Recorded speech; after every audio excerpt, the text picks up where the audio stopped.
Bonjour les Greenwich, ravie de vous retrouver pour cette vidéo qui concerne la fête de Beltane. Alors Beltane se trouve en fait à mi-chemin entre l'équinoxe de printemps et le solstice d'été.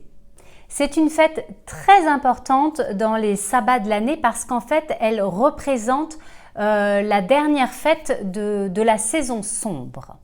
Beltane se célèbre le 30 avril et le 1er mai. C'est pour ça que parfois vous pouvez trouver les deux dates. C'est une fête qui remonte aux origines des druides qui célébraient à cette époque de l'année en fait une fête du feu. Beltane, en fait, ça va marquer l'arrivée des premiers fruits de la saison. Beltane ou la nuit des sorcières. En fait, la veille du 1er mai, donc dans la nuit du 30 avril au 1er mai, c'est ce qu'on appelle la nuit des Walpurgis.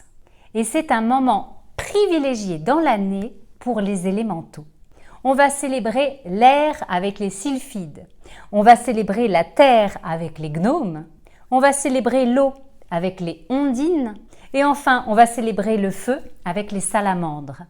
Cette nuit-là, c'est également la fête de toutes les créatures magiques, de tout le petit peuple, les fées, les elfes. Elle porte vraiment comme nom la nuit des sorcières parce que là, on est vraiment dans un univers, dans une énergie vraiment ésotérique. C'est une nuit magique où le voile en fait entre leur monde et notre monde est vraiment très, très fin. Dans la roue de l'année, Beltane, c'est vraiment une des deux fêtes qui est fortement marquée par la magie. Samhain vient ouvrir en fait la saison sombre en octobre et Beltane vient la clore. Donc ce sont vraiment deux périodes dans l'année de grande connexion spirituelle.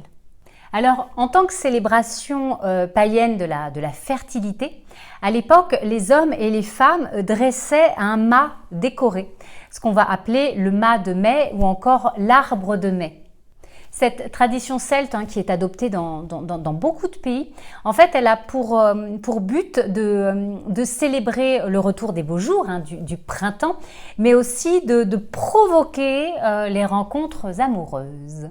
Prenons conscience à ce moment d'année que le dieu soleil, que le soleil, en fait, revient et on va honorer son énergie grâce à ce mât qui est quand même assez phallique. Et puis ça va être un moment de fête, un moment de joie.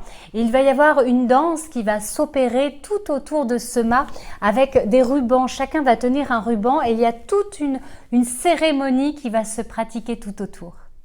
Et ce qui est intéressant, c'est que lorsque il y aura l'Ita, donc la cérémonie du solstice d'été, en fait, on va débiter, on va couper le mât de mai et on va s'en servir pour le feu solsticial. Donc, on va allumer le feu de la Saint-Jean, le feu de l'Ita, avec le mât qui nous aura servi pour Beltane. Le 1er mai, c'est vraiment une journée de réjouissance, de jeu en famille. Vous pouvez fabriquer des guirlandes de fleurs à suspendre à vos fenêtres, fabriquer une couronne de fleurs, en profiter pour chanter, danser, fabriquer votre mât de mai. C'est également le moment propice de l'année pour aller cueillir de l'aubépine. Peut-être que vous en aurez besoin dans vos rituels un petit peu plus tard, donc c'est vraiment le moment de l'année pour l'aubépine. Bien entendu, dans la magie, vous pouvez vous servir de tout un tas de choses qui sont en rapport avec cette fête. Bien entendu, au niveau des fleurs, on va avoir le lilas, le muguet, bien que chez nous, il est un petit peu en avance. Les arbres fruitiers en fleurs, l'aubépine, on en a parlé. Les couleurs, des couleurs printanières, du rose, du vert, du mauve, du jaune. Donc c'est vraiment une grande fête et je vous invite à la célébrer.